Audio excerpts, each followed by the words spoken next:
Hey guys, नमस्कार। स्वागत है एक और नए वीडियो में। आज हम जिस कंट्री के बारे में बात करने जा रहे हैं वो है क्रोएशिया। क्रोएशिया के बारे में आप सुने ही होंगे, जानते ही होंगे। यूरोपियन यूनियन का एक पार्ट है और ये एक शेंजन जोन में आता है दोस्तों। और यहाँ पर हर एक इंडियन जाना चाहता है, क्योंकि यहाँ पर जाने के लिए ना तो कोई ज़्यादा मशक्कत करना पड़ता है और ना ही कोई प्रकार का एग्जाम्स देना होता है। कंपेयर करें आप यूएस, कनाडा, ऑस्ट्रेलिया, तो वहाँ जाने के लिए दोस्तों आपको कई प्रकार के एग्जाम लिख करके जाना होता है। लेकिन यूरोप का कुछ ऐसा देश है जहां पर आप जाना चाहें तो ना कोई एग्जाम देना होगा और ना ज़्यादा कोई तकलीफें होती है और आपको वीज़ा मिल जाता है। लेकिन बात करें दोस्तों क्रोएशिया के लैंग्वेज के बारे में या कोई जॉब्स के बारे में, तो क्या कोई प्रॉब्लम होता है, इसके बारे में आज हम डिटेल्स में जानेंगे। चाहे वो कंस्ट्रक्शन लाइन का हो, चाहे वो फूड डिलीवरी जॉब्स का हो, चाहे वो एग्रीकल्चर का हो, चाहे वो ड्राइविंग लाइन का हो, कोई भी जॉब्स में जाने से क्या क्या दिक्कतें होती हैं, कितना सैलरी मिलता है, कौन इसमें जाना चाहिए, कौन सा जॉब में नहीं जाना चाहिए, इन तमाम चीज़ों के बारे में आज हम विस्तार से जानेंगे। नमस्कार, मैं हूं अशोक कुमार साहू, करियर कोच, और आप देख रहे हैं Lavanya global career planner YouTube channel. अगर आप पहले बार चैनल पे आए हैं तो चैनल को सब्सक्राइब कर लीजिएगा, साथ ही बेल आइकन को ऑन करके नोटिफिकेशन बटन को ऑन रखें। शुरू करते हैं। आप लोगों में से बहुत मेरा व्यूअर का एक डाउट था कि अगर हम क्रोएशिया जाते हैं तो क्या वहां पर लैंग्वेज बैरियर आएगा, और बहुत लोग जो ऑलरेडी हैं वो भी मुझे कहते हैं कि सर यहाँ पर लैंग्वेज बहुत ज़्यादा बैरियर आता है। देखिए, अगर आप क्रोएशिया जाना चाहें तो जाने से पहले मैं भी कहता हूँ कि भाई आपको क्रोएशियन लैंग्वेज तो सीख ही लेना चाहिए, कुछ बेसिक तो सीखना चाहिए, क्योंकि आजकल उसका ऐप आता है, ठीक है, ट्रांसलेट का ऐप आता है, लैंग्वेज सीखने के लिए ऐप आता है, उसमें आप सीख सकते हैं बेसिक। आप अगर ऑलरेडी क्रोएशिया पहुंच चुके हैं और आपको लगता है कि आपको बहुत ज़्यादा लैंग्वेज का बैरियर आ रहा है तो वहाँ भी आप सीख सकते हैं, कोई दिक्कत नहीं है। धीरे धीरे धीरे सीख सकते हैं ना आप। लेकिन आप लोग क्या करते हैं, मेहनत ही नहीं करना चाहते हैं और सब कुछ आसानी से मिल जाए तो कैसे मिलेगा मेरा भाई।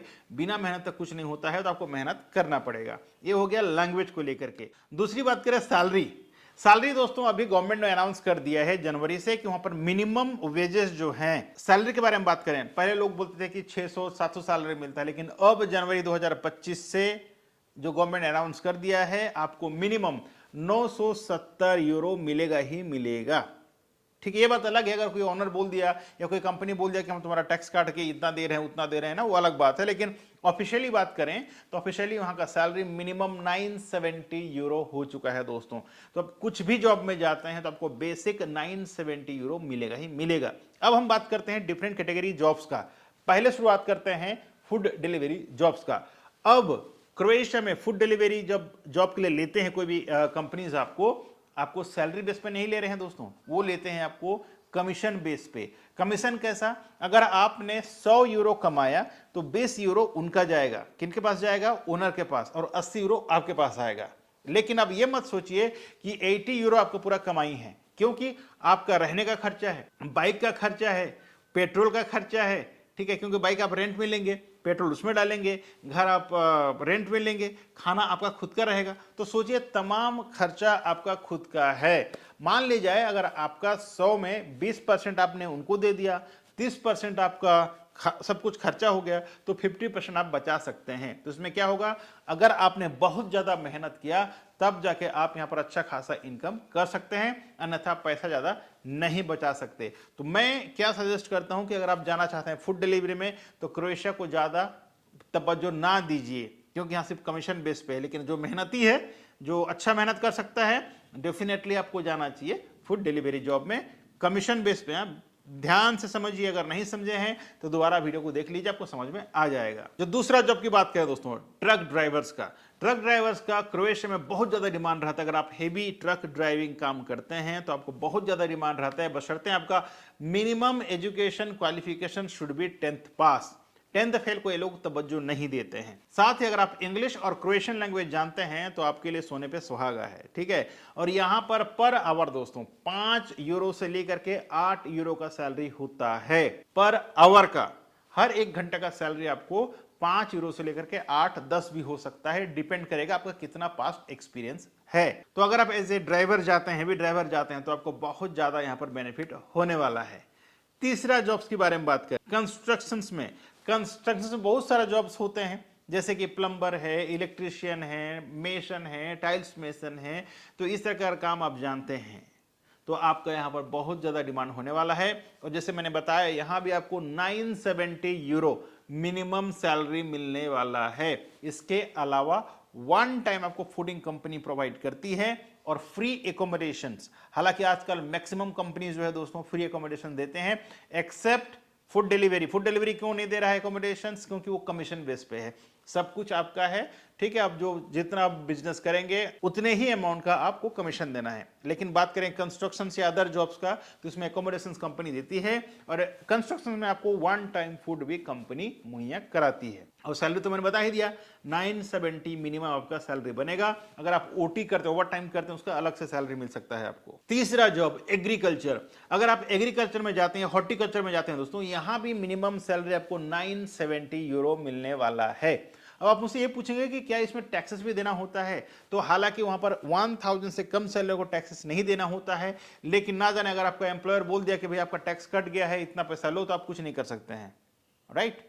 हालांकि आप जॉब छोड़ के जा सकते हैं, दूसरी जगह जॉब कर सकते हैं, लेकिन ये आपको वहां देख लेना है। लेकिन जो मिनिमम सैलरी है वो है 970 यूरो।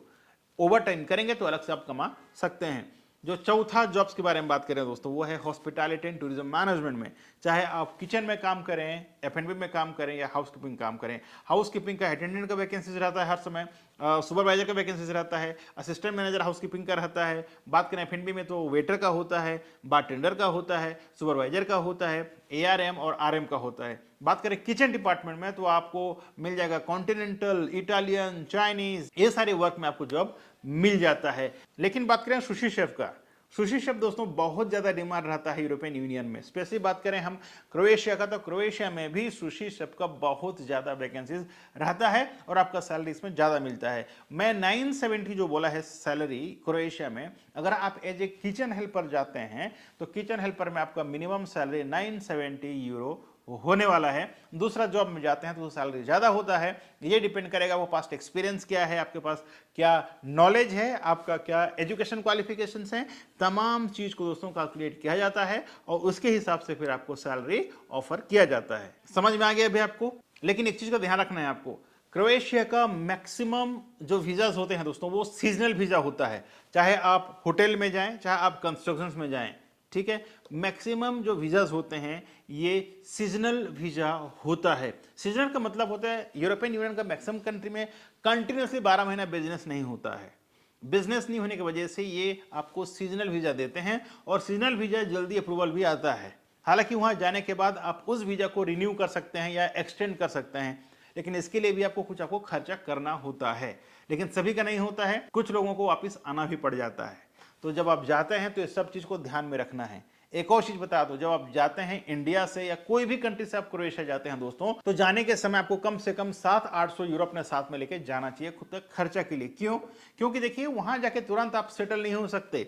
आप कभी भी अपना देश छोड़ के जब विदेश जाते हैं दोस्तों तो लगभग 2-3 महीना सेटल होने में लग जाता है। हालांकि जब काम करेंगे तो आपको सैलरी मिलेगा, आपके पास पैसा आ जाएगा, लेकिन आपको क्या करना चाहिए, कुछ पैसा घर से लेकर जाना चाहिए। सडनली कुछ चीज की जरूरत पड़ा तो आपको किसी के पास हाथ जोड़ने की जरूरत नहीं है, आप अपने से खुद के लिए खर्चा कर सकते हैं। आशा करता हूं आज के वीडियो से आपको बहुत कुछ इंफॉर्मेशन मिला होगा क्रोएशिया में जॉब्स को लेकर के, सैलरी को लेकर के, पोजीशंस को लेकर के, वर्क को लेकर के। फिर भी आपके मन में और कोई दुविधा, कोई क्वेश्चंस हो तो नीचे कमेंट बॉक्स में अपना कमेंट्स जरूर दीजिएगा और यही बताइएगा कि आप क्रोएशिया जाना चाहते हैं या फिर कोई other part of European country आपको पसंद है। कौन सा कंट्री आप जाना चाहते हैं नीचे कमेंट बॉक्स में जरूर बताइएगा कि आपको कौन सा कंट्री पसंद है, कहां पर आपको ज्यादा सैलरी मिल सकता है। मैं उस कंट्री के बारे में वीडियो के जरूर आऊंगा ताकि आपका जो डाउट्स है वो भी क्लियर हो सके। So thank you so much for watching. आज के बस इतना ही। मैं अशोक कुमार साहू करियर कोच आपसे विदा लेता हूं आज के इस वीडियो से। मिलते हैं इसी तरह का एक और नए वीडियो में नए टॉपिक के साथ। तब तक के लिए आप रखें अपना ख्याल और मुझे दे इजाजत। Thank you so much. जय हिंद, जय भारत।